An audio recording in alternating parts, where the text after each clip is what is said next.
Olá pessoal, aqui é a Tati e a receita de hoje é de um nhoque com creme de espinafre, bem rapidinho de fazer e usando nhoque sem glúten.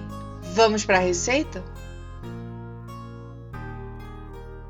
Comece esquentando a frigideira e colocando o azeite. Entra com a cebola bem picadinha, coloca o sal e dá aquela refogadinha. Quando estiver bem fritinho, entra com a castanha do Pará picadinha e vai tostando bem para ficar bem crocante. Quando estiver aquele aroma delicioso de castanha tostada, pode reservar.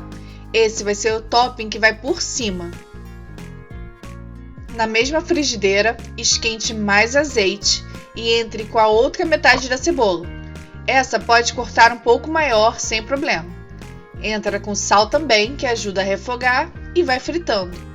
Quando a cebola estiver macia, entra com as folhas de espinafre, que cortei só um pouco para facilitar na frigideira, e dá uma refogada rápida nele para deixar bem viva a cor.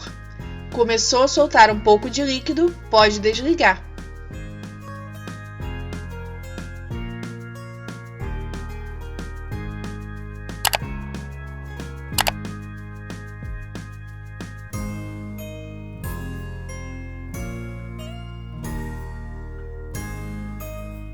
Leve as folhas para o liquidificador, coloque o tofu soft, de preferência, o suco de limão e bata bem até ficar um creme bem lisinho e com esse verde bem lindão.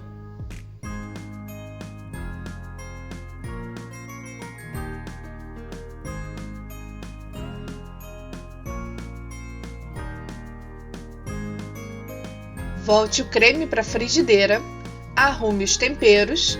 Eu vou colocar mais sal, pimenta do reino e limão e esquente o creme novamente.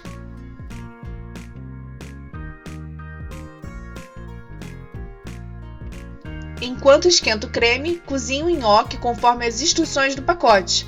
Esse é sem glúten e é muito bom, é super mão na roda. Mas se preferir um fresquinho, tenho várias opções aqui no canal, vou deixar aqui no card para você.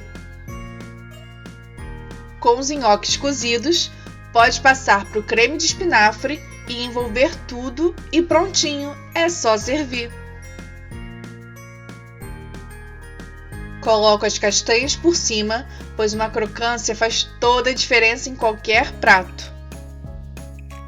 Estou impressionada com esse verde lindo que ficou. O segredo é o cozimento rápido e o limão também, pois a acidez ajuda a destacar a cor. E o sabor é fenomenal. E foi rapidinho, é sem desculpas agora. Gostou dessa receita de nhoque com creme de espinafre? Então dá like aqui embaixo e deixa nos comentários qual outra receita com espinafre você quer ver por aqui. Se inscreve no canal e ativa o sininho para receber sempre receitas práticas como essa. Tenha um ótimo dia, um grande abraço e tchau, tchau!